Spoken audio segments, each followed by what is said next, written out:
Amateurs de rallye historique, Autovision était dans la course. Liège, on y est, c'est pour maintenant. Et on oui. est parti, Jean-Claude, c'est formidable. On en a a entendu parlé, ça oui. depuis. Et oui, On en parle depuis des mois. On y est. on en rêve. On le vit.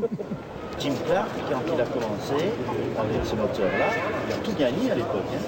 La voiture qui va gagner Liège en Liège. Un temps en forme, on sera les meilleurs.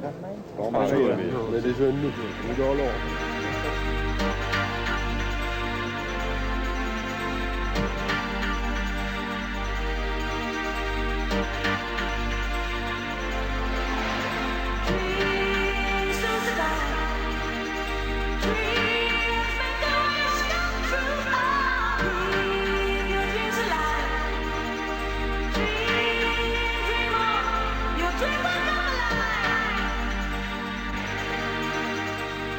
Ils sont 64 équipages au départ du 4e rallye Liège-Rome-Liège, la réédition version voiture historique du célèbre marathon de la route qui consacra les meilleurs pilotes d'endurance des années 30 aux années 60. Une épreuve réputée dans les milieux des fanats de voitures anciennes comme l'une des plus techniques en régularité et en vitesse sur route ouverte.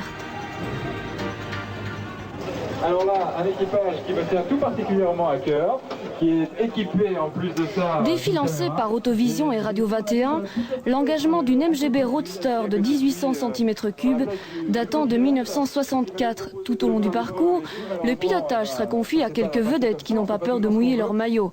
Jacques Brédal, Jean-Pierre Autier, Marianne Périeux, Guy Lemaire et Pierre Barré. À côté de lui, un copilote qui n'est pas indiqué sur ma feuille, c'est monsieur Jacques Brédal et on peut l'applaudir.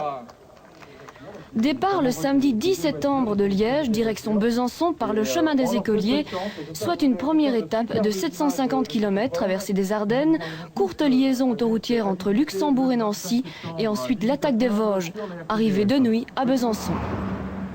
Si le nombre d'engagés diminue d'année en année, c'est que l'épreuve devient de plus en plus sélective.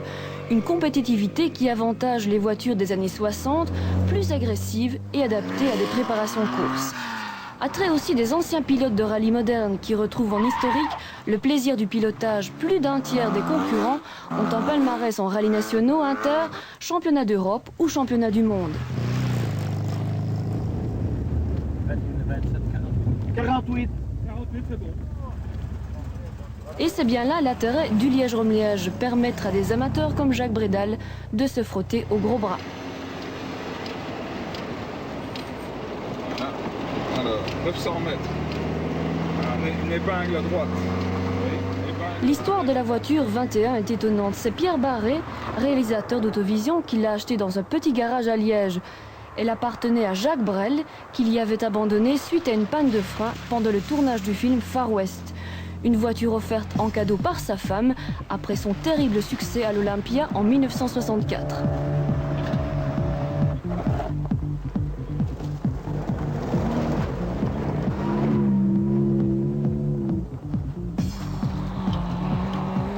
Première étape déjà très sélective dans les recoins des Ardennes, d'autant que la tombée du jour va amener la pluie, et seuls quelques copilotes hors pair éviteront le piège des pénalités. On s'amuse bien, la voiture va très bien, seul désavantage qu'on n'a pas de toit, et que je peux pas fumer une cigarette en roulant. Non, plus. Non, on va aller prendre un café tout de suite, comme ça on va avoir un peu plus chaud quand même. Allez, au boulot.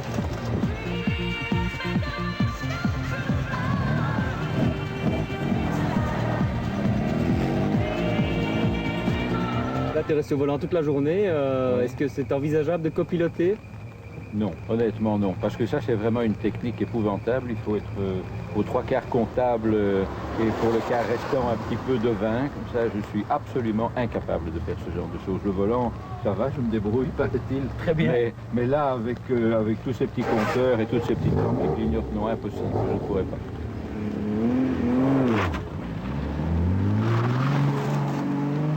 Pour le moment, ça se passe très bien. Je suis content du pilote. Je n'ai pas encore eu peur. Alors, on va maintenant attaquer l'étape de nuit des Vosges. Je crois que ça doit nous réserver quelques cols qui, vu les conditions météorologiques que nous avons maintenant, ça ne devrait pas être très triste En jargon des spécialistes, être frappé d'une pénalité se dit prendre un ballon. Une expression qui colle parfaitement au parcours vicieux tracé dans les ballons d'Alsace détrempés. Jacques Bredal insigne pourtant le 37e temps en tête. La bataille est serrée. On a fait une petite erreur hier, une petite glissade et on est tombé avec une roue dans un trou. On n'a pas su sortir la voiture dehors. On a pris 3 minutes dans un tronçon tout simple, tout facile. Comme quoi tout peut arriver et voilà. 3, 2, 1, go! Pendant la nuit, on est tombé, on s'est trompé dans un petit chemin de campagne qui entrait dans un petit bois. On a vu tout de suite qu'on s'était trompé parce que le chemin n'était plus carrossable. Mais il y avait une voiture tout feu éteint au milieu du chemin. Alors mon mari s'est dit, on a tout de suite compris que c'était probablement des amoureux dans le bois. On a fait demi-tour et en faisant la marche arrière, il y a une de nos roues qui est tombée dans un fossé. Donc on était calés au milieu du chemin. C'était des jeunes, un couple de jeunes, qui ont voulu partir en nous voyant, mais moi j'ai couru après la voiture, je dis venez nous aider s'il vous plaît. Ils sont sortis tous les deux et ils sont venus soulever la voiture et ils nous ont aidés à sortir. Mais on les avait bien dérangés là.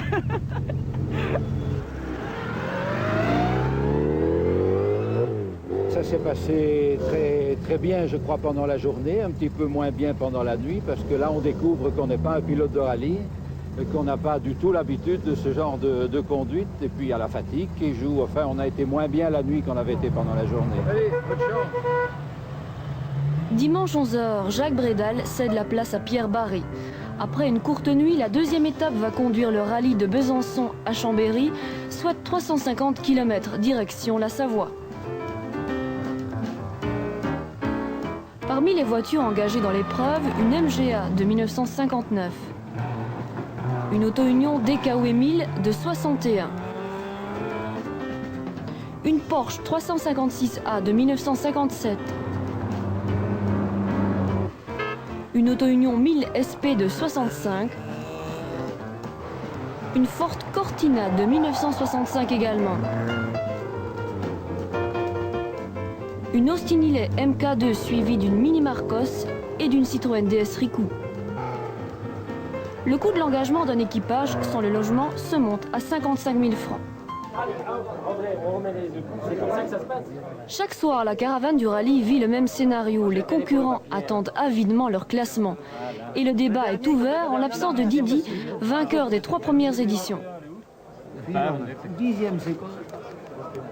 312, nog even gestaan. Maar binnen de eerste 10 zijn is het goed. Quand on est 30e, on peut d'abord manger, mais quand on est deuxième, quand on est parti deuxième le matin, on veut savoir quelle place qu'on a le soir. On peut améliorer notre position par rapport aux années précédentes, on s'accroche. Je crois qu'on ne s'est pas juré, mais enfin on pense, je crois tous les deux, de part et d'autre, qu'on avait envie de revenir pour gagner, quoi. Favori, l'équipage Damso Lay connaît déboires de pointage et sorties de route. Dur quand on a été comme Damso, pilote officiel Alpha et 2 fois vice-champion de Belgique en tourisme. Soit on attaque et bon, on essaie de récupérer les places. Je crois qu'il y a moyen de revenir dans les 10 premiers sans problème dans ce genre d'étape, parce que c'est en fait maintenant que ça commence très fort. Donc il y a moyen de revenir maintenant, risquer la voiture, risquer de sortir pour une place dont on n'est pas sûr, pour un classement actuel qui n'est pas bon. Ça c'est autre chose à voir évidemment. L'anecdote de hier, c'est peut-être ce petit apéritif improvisé sur le bord de la route? Ils sont tous arrêtés pour nous dépanner. Malheureusement, nous étions juste en train de prendre l'apéritif, ce qui fait qu'il y a eu un embouteillage sur la route. Nous avons tous pris en 10 et 15 minutes, mais ça a été merveilleux. Je trouve que les premiers devraient faire comme nous, prendre 10 à 15 minutes de retard pour profiter des paysages et de profiter de l'apéritif. Ça, c'est le vrai Liège-Rome. À bientôt.